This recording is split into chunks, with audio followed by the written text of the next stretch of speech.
light, and they're like lying on top of each other, and you can just see the tongues going between their mouths. It's almost like they were pretending to act in slow motion. Yes, and they're like, well, we can't actually shoot in slow motion, so I'm going to need you guys to be really in slow slow. motion. And you just see their tongues. And it's like, and it's their silhouettes is backlit by this blue light. Yeah. And it's incredibly soapy.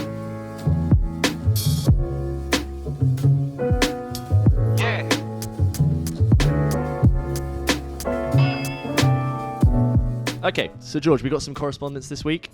Don't forget, if you want to email in the show, you can do so by emailing hello@pulpkitchenpodcast.com. We'd love to hear what you think, or if you have any questions. This guy, hi gents, another gents. Yeah, chaps, I see this. It's gents, chaps, boys, lads. It's okay. I get it. That's cool. Are these English guys?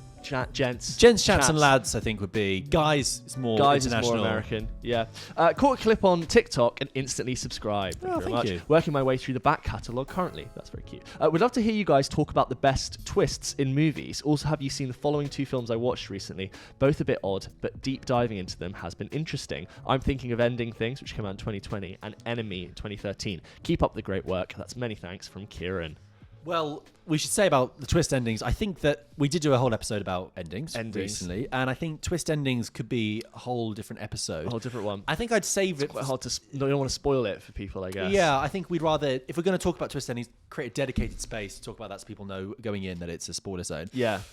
Have you seen any of those 2 films? No, I haven't. Okay, so I actually, I referred to I'm Thinking of Ending Things last week when I talked about Toni Collette as an underrated actor, because I mentioned that film, I'm Thinking of Ending Things, and her performance being very good in it. It's one with David Thewlis. I don't mind I'm Thinking of Ending Things. I think the first 2/3 of it, I'm kind of weird and kind of interesting, and it's kind of weird enough. I think it lost me in the last third. Charlie Kaufman, I get irritated with. I have this thing where I don't think he made that film. I think in making that film, I think he forgot that humans watch films. I think that he forgets that there is an audience that's meant to watch this film at the end of it, and it's not supposed to be this completely expression of his own mind and his own ideas and everything. Like I don't doubt that there's ideas and themes and stuff full in there. Like I get it, but Charlie, this thing is meant to be watched by humans. You got to give us something to follow through here. I see. I'm not saying I'm right.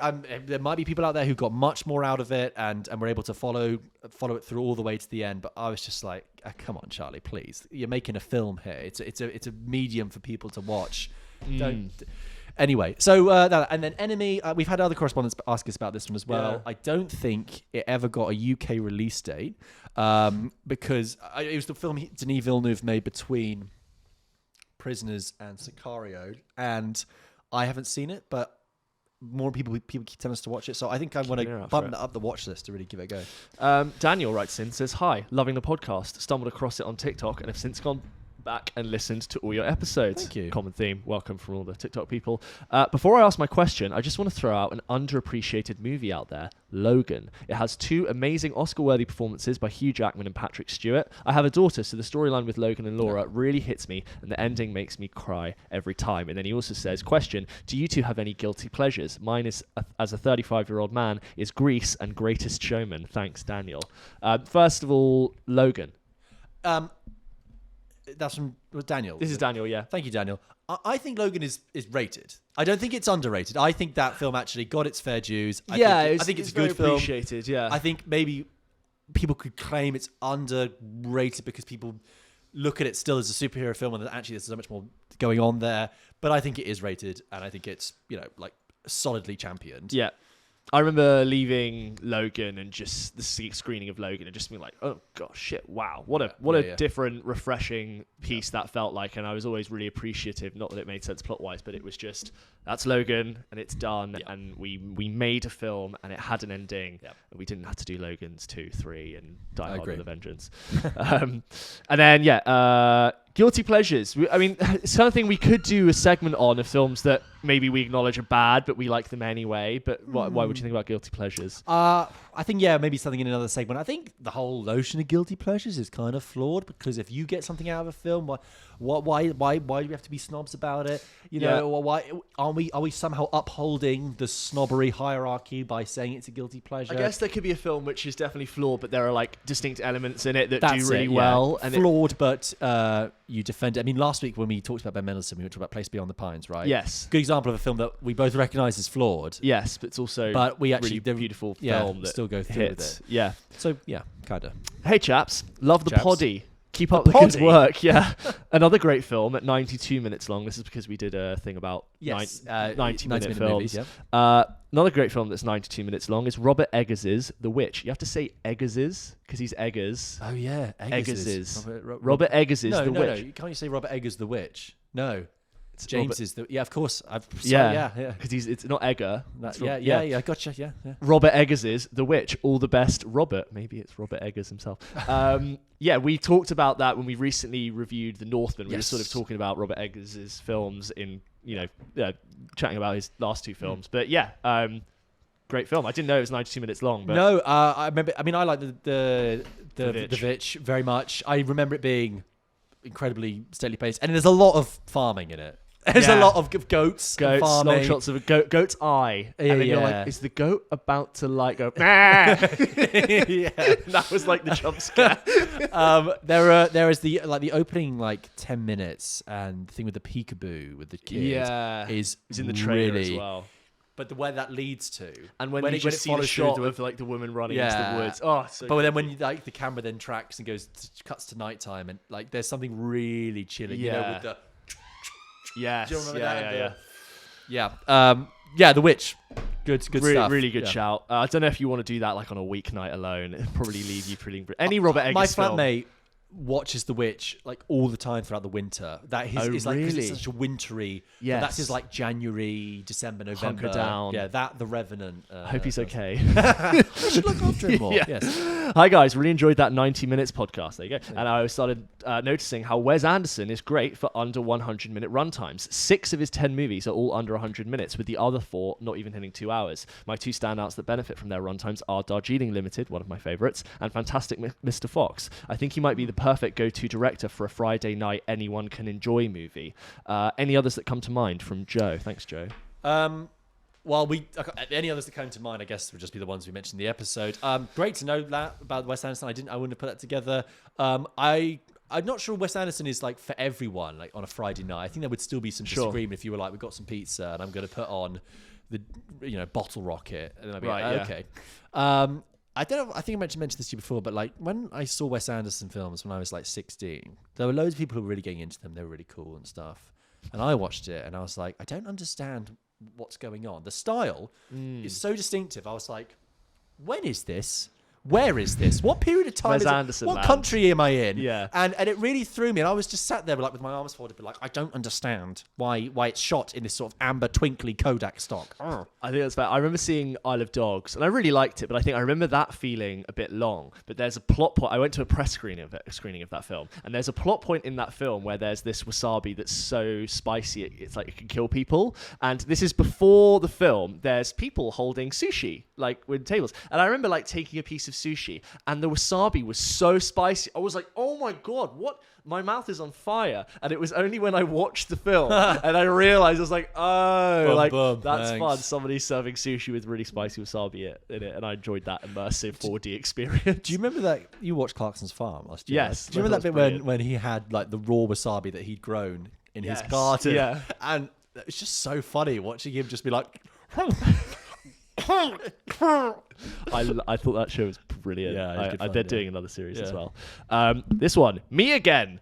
Just watched this week's hello episode, and thank you for answering my questions. Loving the conversations and recommendations on film. You're welcome. Some more questions for you.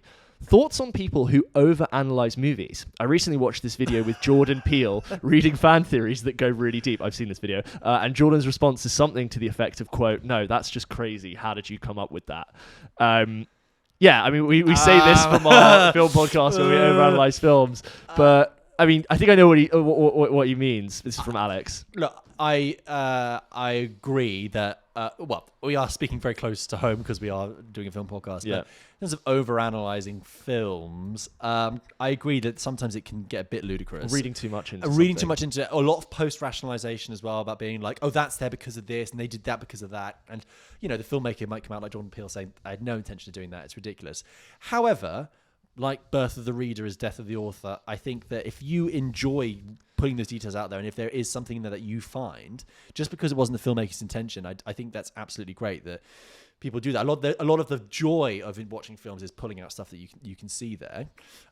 Where I think it gets unhealthy is when it's either incredibly negative or it's to push a political ideological point, being like, oh, I've analysed this and actually like, oh, this film is actually a rallying cry for these people. It's like, no, it's not, is it? Because sometimes it becomes misunderstood in a way. Yeah, and I also think that films, I fundamentally believe that films can and should function as just films as well. Like if you want to overanalyze them, that's fine, but it also just needs to run as a vehicle. It needs to operate as from A to B. It needs to be a substantial thing. And I think there is actually an unfortunate trend within film criticism at the moment and audience criticism in that films are succeed or die on their politics and their themes, regardless of how well executed the filmmaking is. Yeah.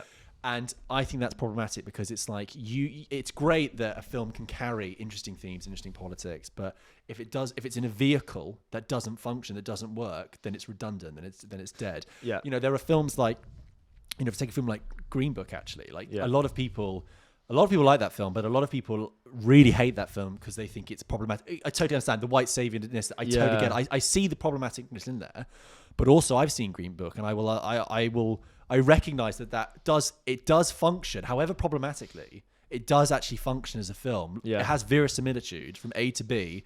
Nice one. And it works. It's being able to recognize both, to say, okay, I actually recognize that functions as a complete story.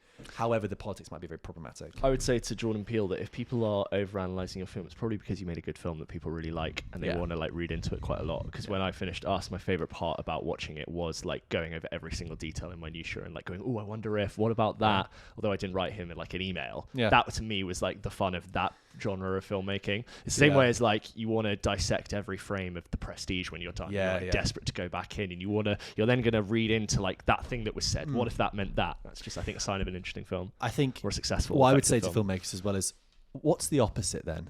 Yeah, the opposite is complete inertia and uncaringness and boredom. So pick your battles. 100%. Hi guys, I recently discovered your podcast and I have to say it's a lot of fun. Yay! I find myself engaged and interested with the topics you come up with. I have a suggestion for something you guys might want to talk about. Go on then. Best courtroom movies, topical. My personal favourite is A Few Good Men. I 100% agree. I wonder if you guys have any favourites in that genre to recommend.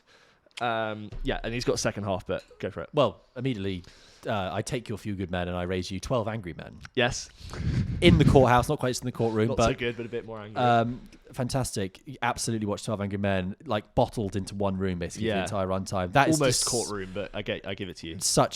A legal drama that starts in the courtroom and then moves elsewhere. But fantastic classic film, just essential viewing actually. I'd say recent one, Trial of the Chicago 7. Yes, another Aaron Sorkin screenplay. Yeah, really solid, really good. He loves all the wordy, debatey. That's also another film that people were critical of for its politics and the way, and it's over liberalism. Yeah, I think like the grandstanding of the ending, which I totally get. But I was on the whole, that still kind of functioned from A to B as its own story. So I had a good time. And then not a courtroom, but the social network, depositions with the depositions with the lawyers. You have part of my attention, you have the minimum amount, the rest of my attention, etc. That's so good. To Kill a Mockingbird. Has a really great scene. Yeah. And you know what? Legally Blonde. Yes. Yep. Fair. Yeah. Fair. Another topic I had is some sort of debate. Do you think that the streaming services taking over rom-com movie has led to its decline? Or is it a good thing because more filmmakers are able to make their movies because they're relatively cheap and that way more hidden gems can be found? Anyways, I just mainly wanted to say hi and wish you guys all the best. Keep up the good work. Thank you. Didn't we have a question like that last week? We've had a similar question about the 2000s era of comedies and rom-coms. And I think there is this recurring argument that the streaming services have something to do with it. and the fact that it's no one's fault, but like, have we resigned the rom-com chick flick era film to not be worthy of a cinematic release, and therefore it doesn't get the kind of love and attention it deserves? Well, because there's definitely a big gaping void for it. You can't deny that. First of all, chick flick, problematic term, outdated as well. True. Who says men can't enjoy rom-coms? As Absolutely. I have, and I have said on this podcast, Yes. right? Secondly, maybe it's been overtaken by the streaming services because it's the kind of thing couples cuddle up to and watch at home instead of going to the cinema to see on a date or something. Yeah. I said this last week. I don't know why. What's happened with the rom-com? Every so often you get like an interesting one that's like a meta take on it, or like a. Do you think they have to be too subversive and different I think to that's to make them justify their existence? Basically, how many different ways can you tell a love story without it being tragic? You either have like, subversive takes that are tragic, or they're very artistically done, but I don't know. Maybe it's just missing good writing, good story. I don't have an answer. I think they also, the era you're referring to, maybe I'm kind of getting like the Nancy Meyers kind of like, I think that's what women want. And so that's what we have to say. I do think there is a factor that is missing somewhere, and so I think I definitely feel like there will be a resurgence. I just think it needs to find its format. By that I mean like where it's best suited, and hopefully you get some great filmmakers to find a way to tell their stories. And just the last one from Nikki Bennett. I found your podcast recently, and I was so shocked that you guys have a smaller following, because I love this podcast. Thanks, and Nikki. I've been binging it for a few days. Yay. But also feel like I found a hidden gem. Oh. Have already sent your channel to a few friends. Absolutely loving the episodes where you do best and worst iconic films you've not seen. Keep on going. Nikki, thank you very much. If you are listening, there's no question. Oh, you just wanted to read out a bit to of pat love. ourselves on the back. Okay, great. Go give our YouTube some love. I bet you're not Yes. subscribed. Like our video, rate us, and if you want to email us, you can do so. Hello. We will try. PulpKitchenPodcast.com. Hello, PulpKitchen, we will try and get all through your correspondence. We do get a lot now, which is great. We have a bit of a time constraint here, so if we miss out your correspondence, it's not because we don't love you. It's because we're just a little bit pressed for time. And sometimes, by the nature we record this, you've sent it to us by the time we've recorded the next episode. So wait sometimes for the next week's episode to get your thing read out. But yes, it will come. Thank you. So James, there's a new Top Gun film coming out, Yes, Top Gun Maverick, there right? is. But you and I both did an episode early on in our podcast where we did film blind spots, right? And we talked about the most famous films we haven't seen. I hadn't seen Top Gun, you hadn't. Neither of us had seen Top Gun. So in light of the sequel coming out, we've both gone away and we've both watched it. And this episode is going to be a deep dive on Top Gun, on this film that is now getting a sequel 36 years later. Very iconic and famous film. So we're going to do Top Gun today, but I'm going to bring you guys into it because obviously some of you may have seen it, some of you may have seen it years ago, some of you may have never seen it. I bet a load of people saw it weirdly on VHS as a kid, and they've just not really thought about it. Yeah. And they've seen obviously the iconic pictures, Tom Cruise like that, in the... Yeah. Anyway, Top Gun was And I was released. sorry, before you go into it, like I remember messaging you earlier this week when we were both rewatching it, and I was like, I obviously I know of Top Gun, and I know of the iconic poster, and like that it's about fighter jets, but I actually surprisingly know pretty much nothing about the plot or what happens. I hadn't had it spoiled, which we'll get onto. Well, I think there's a reason for that. There's a reason for that, and I just realised I sat down to watch it. I was like, I don't know what's going to happen in this film. me neither. I am genuinely going in pretty blind considering how big it is, but I'll let you go in. So, Top Gun is a 1986 film directed by Tony Scott, starring Tom Cruise, Kelly McGillis, Val Kilmer, and also Tim Robbins. Really, really quickly. Oh, I didn't even notice it. Early career Tim Robbins, and Meg Ryan in like 2 scenes. Meg right? Ryan, yeah. It's based on a 1983 article called Top Guns, which was written in California Magazine, and the film follows the U.S. Navy's fighter weapons school, which is dedicated to mastering the art of aerial combat, and that school is referred to as Top Gun. Tom Cruise in Top Gun. Okay, some information about the film. So the film was a huge commercial hit. Actually, I should probably tell you about the story first. Yes. Tom Cruise and his partner... Tom Cruise plays Maverick, and his partner Goose, played by Anthony Edwards. These are like their call signs. That's their call signs. Yeah, I know.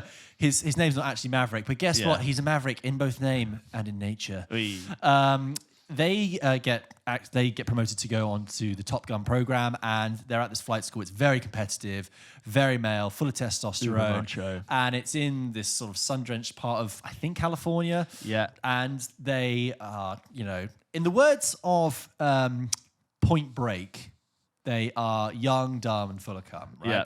So there's a civil aviation expert who works there, played by Kelly McGillis. Tom Cruise is desperate to get a relationship with her. Meanwhile, he's trying to become the best pilot against Val Kilmer's Iceman, who won't just let him catch a break. And everyone says, you fly very well, Maverick. You're a great flyer, but you're dangerous. You're reckless. You're dangerous. Yeah, you're way out of line. I don't know what you're going to do. Your body's writing check. Was it your body's writing checks your ego can't cash? Or something like that. Ridiculous like that. Okay. So that's the basic nuts and bolts of the film. Also, the threat in this film is... I don't know who the threat is. There is an enemy, but we don't know if they're Russian or Chinese. They're just a couple of bogies in the air. Foreign aviators. With a star. With a star, somewhat communist. Yeah, we don't ever hear them talking, so some sort of vague communist threat set in the present day. Okay, the film was a huge commercial hit, grossing $356 million at the time against a production... That's a lot. Yeah, against a production budget of only $15 million. Whoa, they made that film for $15 million. Again, adjusted for inflation, but still. I think it got re-released in IMAX in 2013. So it was directed by Tony Scott, of course, younger brother of Ridley, who went on to have an illustrious career. Yeah. But it was not his film debut. He made a film before that called The Hunger with David Bowie and Catherine Deneuve, which is like a vampire thing.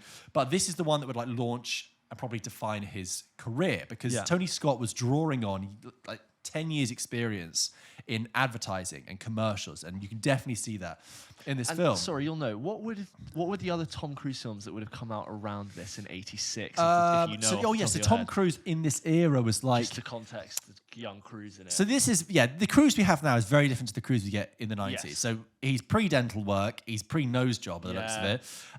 He'd been in things like The Outsiders. I don't think he'd even been in Born on the 4th of July yet. No, that was later. So fairly early. This is early Tom Cruise. This is really like probably one of the first big hits for Tom Cruise as a vehicle. Okay. Fair. Okay. So Tony Scott was hired to direct the film on the strength of a commercial he had done for Swedish automaker Saab in the early 80s, where a Saab 900 raced a Saab 37 vegan fighter jet. Right. Yeah. Makes so much sense. There's an article in The Guardian by Sam Delaney from 2007 where it says Tony Scott had been developing his own distinctive visual style. Tony Scott says, I cornered the market in sexy rock and roll stuff. I had 10 years straight of making commercials during which I was paid to film in exotic locations and meet the most beautiful girls I've ever seen in my life. You couldn't believe it. That kind of idea is definitely in there in Top Gun. In this article from The Guardian, Sam Delaney says, Tony Scott's early films exemplified what ad directors initially brought to feature films. Rich with blaring pop rock soundtracks, stunning visuals, and fast-paced editing, Scott's style would define the 1980s genre of blockbuster. Jerry Bruckheimer was the first person to see this energy. And he goes on about, because Jerry Bruckheimer was the producer behind this. What else have we got? So the US Navy... The producers needed assistance from the US Navy to fund it, right? So the US Navy was influential in script approval and made several changes. The opening dogfight was moved to international waters as opposed to being over Cuba. The language was toned down, and a scene that involved a crash on the deck of an aircraft carrier was also scrapped. Maverick's love interest was changed from a female enlisted member of the Navy to a civilian contractor due to the military's rules against fraternization between enlisted personnel. What have we got here? This is an anecdote which I've checked, it does seem to be verified. That during filming, Tony Scott wanted to shoot an aircraft landing and taking off backlit by the sun because he's got that very great, commercial it's like filmmaking all the visuals stuff. Which I now know are famous from Top Gun, where you shoot military personnel on an aircraft carrier at like a long 200mm lens at like peak golden hour, where essentially the whole thing is just like aviated orange with all the people in the ship silhouetted like coming into frame. It's like literally what became iconic. I mean, we will talk about this sort of glorification and sort of fetishization of the military and US imperial might. It's definitely there, and it put a lot of people off the project. Actually, there was a couple of big names like Bryan Adams. I think wanted to do a song for it, and he wouldn't do it for that reason. And Matthew Modine was going to play Maverick, and he didn't want to. Anyway, so Tony Scott was trying to shoot this scene backlit by the sun, but then the officer of the ship changed the ship's course, which thus changed the light. When Scott asked if they could continue on their previous course and speed, he was informed by the commander that it would cost $25,000, which is equivalent to about $65,000 today, to turn the ship and to continue on course. apparently, I think apparently this is true. Scott then wrote the carrier's captain a $25,000 check so that the ship could be turned and he continued shooting for another 5 minutes. It's like the literal expression, like it takes a long time to turn not a cruise ship, but like an aircraft carrier. It's like, well, it's going to cost you a lot of money. The film is distinguished by these really exciting and electric dogfights. Yes. And I was amazed that for a film made 36 years ago, how still energized those fights were. The swooping of the jets and the filming and the way they'd captured it. And even though they're clearly cut between different sequences, you can follow where someone's going and who's getting who. Totally, and like cameras attached to the bottom of planes and cameras in the cockpit. Really great tactile filmmaking stuff. It was shot on Super 35 format. The anamorphic lenses were too large to fit inside the cockpit of the fighter jets, as they would fall off their mounts as they maneuvered around. There was a stunt artist who was killed in the making of the film. Renowned aerobatic pilot Art Scholl was hired to do in-flight camera work, and he was trying to do a spin, but unfortunately couldn't recover from it. Crashed into the Pacific Ocean. Yeah, that's terrible. The film was dedicated in his memory. There are a couple of reshoots done for the film, but Kelly McGillis had already gone into a different project where she had brown hair. So in order to cover up her hair color, that's why in the elevator scene she's wearing a baseball cap. Do you remember that? For that reason. The music, you cannot go through this film without doom doom doom doom doom. And I think Highway to the Danger Zone plays 3 times. I think 3 or 4 times in this film. It opens with it. It's like in the first main flight sequence. Again at the end. Sometimes it's just constant. They had a budget clearly for like 5 songs, and they were like, "What do we put in here?"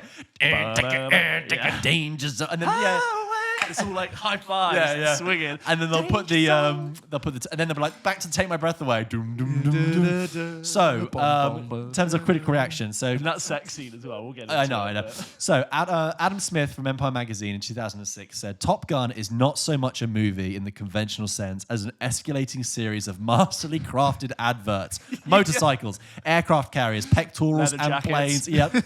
All look as if they've been shot for a particularly luminous beer campaign. And while this style looks tired now, it was a revelation at the time." I'm sure. So when it came out, Roger Ebert said, "Movies like Top Gun are hard to review because the good parts are so good and the bad parts are so relentless. The dogfights are absolutely the best, but look out for the scenes where people talk to one another." Pauline Kael said, "When Kelly McGillis is off screen, the movie is a shiny homoerotic commercial. The pilots it's so homoerotic. The pilots strut around in the locker room, towels hanging precariously from their waist. That volleyball scene that goes on. Do you remember me telling you about it ages ago? It's like 3 minutes long. Again, golden hour. They've definitely oiled so much up. sweat. There's a shot where someone just goes like this in front of the camera, and they're just like the high-fiving and the jumping and the grabbing each other and their little military dog tags hanging down. She says it's as if masculinity has been redefined as how a young man looks with his clothes half off, and as if narcissism is what being a warrior is all about. So, with that in mind, with that concoction, we watched it. James, what did you think? My main takeaway is that I'm clearly watching this so out of era that my opinion on it is so very much invalid because it is such a byproduct of its time, and so many things and its style and its approach are really aged. And I don't think it's a bad film. I just don't think it's just not anything I would ever see today. It is a male power fantasy where there's very little plot that happens. There's a reason why I don't really know the plot of Top Gun is because there's not really a conflict in this film. There is, I'd say, a big turning point 2/3 of the way through where I go, that is some... Well, we're going to talk about spoilers, right? Actually, we are going to talk about it. It's an old film, so it's an old film. So when Goose dies, that is a moment where like a thing happens for the first time. No! It isn't just like, hey man, I'm the biggest thing. I think I'm too big for you. I think you're crazy. And like Goose dies and Tom Cruise is very upset and he realizes he can't be this Maverick. He has to be more disciplined. And the tears spill down off his aviators, off the sweat onto Goose's dog tag. And he realizes he has to stay in there. But yeah, my main point is I didn't hate it. I didn't think it was incredible. All of that stuff you said about car commercials makes so much sense, but I am watching it out of time, and therefore, what value does my opinion have? I see what you mean, because when I watched it, I was like, this is ridiculous. Yeah. And you have a choice to be like, I'm either going to ridicule it for being ridiculous or try and get some enjoyment out of it. And I kind of ended up bending towards the latter because, watching that really glossy commercial, very 80s approach that is organic to its time, that isn't a pastiche. There is something now it's so far away from it, that is very intoxicating again. It's like a curiosity from the era. Like, wow, this is how it was. I mean, that sex scene between Maverick and is so like, I was laughing because it's so ridiculous. Because they're like silhouetted against this dark blue moonlight and they're like lying on top of each other and you can just see the tongues going between their mouths. It's almost like they were pretending to act in slow motion. Yes. And they're like, well, we can't actually shoot in slow motion, so I'm going to need you guys to be really slow motion. And you just see their tongues. I'm just like, and it's their silhouettes is backlit by this blue light. And it's incredibly soapy, very Mills and Boone, very... And like some of the ways in which Maverick talks, especially when he's trying to get with what's the face. I'm like, he's just behaving like a complete incel. Just like singing her a creepy song and then going like, into the ladies' bathroom and like trying to have sex with her. And then when it's revealed that she is like the person who's going to be like, consulting with them, he behaves like 14-year-old teenagers do when like a young female teacher is teaching the class, just undermining everything she has to say, ridiculing her for having an opinion, like not listening. I was like, God, this would be repugnant behavior and not anything you'd catch from a hero in this age. There's a scene where they go to the bar at the beginning, and it's even embedded in the filmmaking, where like it begins the scene in the bar, and the first shot is of a woman's leg bent up in a short dress, and it follows her from leg height up to her, and it's got this kind of like leeriness about it, and obviously Goose and Maverick walk in, they're like, "Are you gonna get some tonight, man?" "Yeah, man, I'm gonna get some." You're just like, "Oh, Jesus Christ!" So that cliche of the sailors walk into the bar, I know, the military man. It's just some like you say kind of like repugnant, toxic behavior. That now is just laughable, really. It's just so. But it's like again, it's beyond that. It's more just like interesting for us to be like, what was a moment in time. Yeah, it's reductive for us to be like, that's offensive. Yeah, you're right. It's interesting. It's fascinating to watch that being played completely straight without any sense of irony. Yes. Like the idea of it. Just no, this is how the film is. But obviously now it's kind of an ironic pleasure we get out of it. I mean. Yeah, there is the stuff in the air. That is great. Stuff is still really exciting. Like cameras on like the right third of the plane. We've seen. I don't know if that was the first person to do it, but like you've seen Nolan in Dunkirk and Interstellar do that kind of thing, and it does have this visceral feeling where you've got this shit locked to a camera and it's going at I don't know how fast, but it's incredible. Here's my theory though with Top Gun. I think Tony Scott looked at the source material and thought, this is rubbish, and the only way I'm going to make this mildly interesting is to really inject this with desire and not only style in terms of the commercial style, but like I think all that homoeroticism you see in there is definitely there. I think Tony Scott knows it's there, and I think he's playing that up there just to make it more interesting. I really think he's like, I can have fun with this. You know, why shoot a locker room scene when you can shoot it like a softcore porn advert? Yeah. You know, it's just more oil, please. Yeah, more oil. Let's turn it up instead of being like sad. Let's everyone in dramatic poses. So like, hey guys, today we're just going to shoot the guys playing volleyball. Yeah, we want to capture the team just bonding, how important it is, the brotherhood we share between. It's like Tony Scott said, the script isn't going to engage people. No. What's going to engage people? The fight scenes. Okay, but what are we going to do when we're down on the ground? Bodies, sex, desire. Let's get people with their shirts off. Let's get it hot. Let's get it sweaty. Let's get it steamy.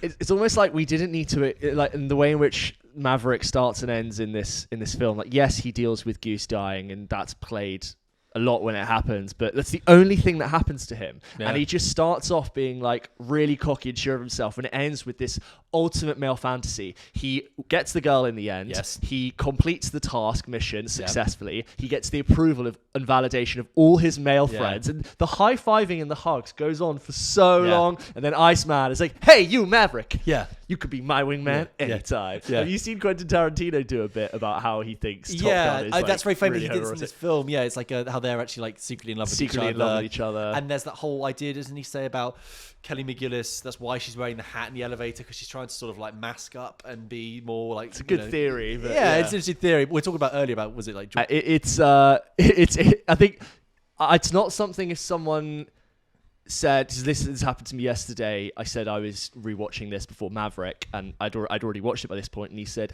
is it very good? And I said, I don't have an answer, but I can't really recommend you go and watch it unless you're really curious about it. It's not a film you can take seriously. No. Anymore. That's the thing. If you when I said earlier, you have a choice to make about going, am I going to ridicule this or kind of just enjoy the kind of weird out of dateness, like you said. Yeah. It's not a film you can take seriously. It's almost like not worth like getting upset about. No, at our stage, be like, well, I can't believe it's like, that's what it was, and with all of those people involved, and at the time with the budget and the way it was shot, that is likely to have manifested, and it did. And they talked about when I did some research, they said that like sales of bomber jackets and aviators went up, and apparently this might be apocryphal, but apparently like subscriptions to the Navy went up like loads after this film was made, and people went and saw it. So I mean, it just was a running hit.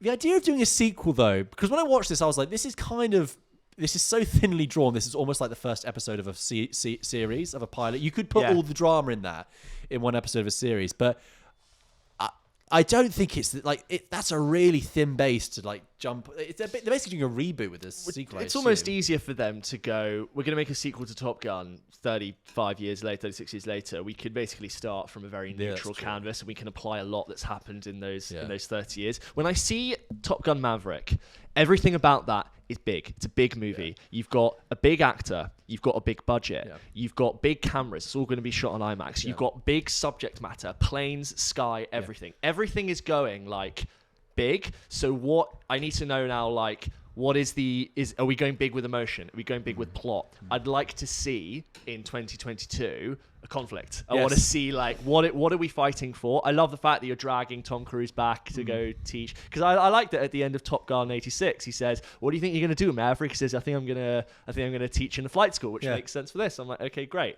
But I want to see what justify the reason for Maverick, just Top Gun Maverick existing. Yeah, I think because they're going for it. Yeah, I think they could do. I mean, the thing is now, if you make a film about the military and the Navy and the role of warfare, it's going to be done in a much more, almost a complete 180 to how the original film is. It's much more critical, a much more humanitarian kind of skew on like, okay, what is the place of warfare now? Especially since warfare has changed receiving now. it very differently as an audience. Totally. And I think that, we mentioned before, like Ghostbusters Afterlife, which I've not seen. Yes. And did you see? I never. And I remember saying to you, like, who is this for anymore? Yeah. Like, who cares? And that's actually that's the same time difference is between the first Ghostbusters and now as it is from Top Gun. But I was like, it's unique because Tom Cruise has stayed a star that time, isn't it? So whereas Ghostbusters seems like a long time ago to be dragging out a new film of it, but Top Gun, because Tom Cruise is still present, it actually doesn't seem that much of a reach to call it back, right? Yeah. I mean, and Tom Cruise, like we all know, is like the last standing like main movie star of the industry, except for like maybe Leo as well. Sure. But like he has been for the time. He's like Tom Cruise is the actor who can launch a movie, right? Yes, he can. Really. Can. It's not Will Smith anymore. No, and I see the trailers for Maverick, and I think that's really going after the Mission Impossible kind of crowd, that kind of like very. And this is a Tom Cruise film. It's Tom Cruise knows how to fly. And, do you hear the stories about how they've been teaching everyone to not only fly jets, but like they've been teaching them how to man the cameras in the jets? Wow. Have you heard about this? No. So they've been teaching them like lighting and cinematography, like positioning stuff in the right way. All of them have done like classic Navy training, underwater. Like it's all been very intensive. Well, I hope that comes through. And I can imagine Tom Cruise like really jumping into it and being like, because he's got like 1 million license, he can drive a bike, and he can fly the. He can fly an F-18, which is just so overkill for an actor to know how to do. Like, I understand like skydiving, scuba diving, like for Tom Cruise, but an F-18 fighter jet, like the cost just to get that in the air, is insane. This film it's got an interesting cast. The new one, it's got Miles Teller, Ken Goose's son. Oh, is it? Yeah. Am I meant to know that? Or is that spoiler? That's in the trailer. Okay, well, I haven't seen the film. Because he's got the moustache. Okay, fair enough. No, but it's Goose's son. Okay. And you've got Jennifer Connelly, John Hamm. Apparently Val Kilmer is in it. And do you know, I have a theory. Isn't he dead? Val Kilmer? No, the actor. The actor looks dead because there's just a paint. Not Val Kilmer. There's a painting. Character. They've referred in the trailer to just a painting of Val Kilmer as Iceman. And I know Val Kilmer's not in the most amazing. He had some health issues. And I always thought it would be that he'd have one scene where he's very ill, Oh, and maybe Maverick would see him, and then because there's a shot in the trailer of a funeral, and I was like, I assume that might be Ice. That's gonna be his Goose moment where he has his prick of conscience. Could be the opening scene. Maybe. And then he goes into which. Do you know what it'll be, James? He'll be there saluting. Boom, boom, boom, boom, boom, boom, boom. Because why not? Because the first film did that. We'll have to see how they like. As much as we say, what are they going to do this time? There's very little skin in the game for me to be like, I can't believe they changed this. Oh yeah, they have a license to do anything. Yeah, it's basically saying you've done like the extended reading, you've done the background reading, now for the main film. Do you think there'd be a point in the future people go, I love Top Gun Maverick? Yeah, you should see. There's another, the other film they did about it. Yeah. Originally. Oh really? It's like it's from the year 1986. Oh, I might have to check that out. Actually, I'm sure it will refer to Top Gun a lot. Yeah, of course. Yeah, but I wonder how much is he going to have the picture of him and Goose? How many callbacks they're going to do? Because maybe he'll have his. I know because he throws the dog tags into the sea. I thought was really mean. I would have kept hold of them and given them to his son. At the end, it's like it was a Titanic moment. Yeah. Like, just you bastard. back to the ocean. I think that give it to his family or something. Give it to his son. I know that's why Miles Teller's probably so pissed. I think that it's an interesting one. I feel like if you've listened to this podcast and you haven't seen Top Gun, you're probably good. Yeah, I feel like not to blow our smoke up our own horn. I feel like you and I have just given you enough about what that film is and how it presented itself. It's a very thin film. It should be 90 minutes and it pushes 2 hours. You're not. If you never saw it, you'd be all right. You could write the whole plot in 3 or 4 sentences, and be like, that's probably on the back of a napkin. But yeah, I am looking forward to Top Gun Maverick. Early reports say it's very good. And the cinematography looks very impressive, but like we said, I hope it's got something a bit more to show me. We'll see. So there you go. Thank you so much for listening to this episode of Pulp Kitchen. Don't forget, we post a new episode of this show every single Wednesday. And then throughout the week, we still have lots of other news and reviews and extra clips and extra content going out across our channels, across YouTube, Spotify, as well as TikTok and Instagram. Do follow us, like us, subscribe, give us a rating on Spotify. Yes. Go check out the YouTube if you're just listening. That would be great. Subscribe to us on that. Tell your friends. TikTok, Instagram, we post all the stuff. But new episodes every Wednesday. See you next week. Thank you.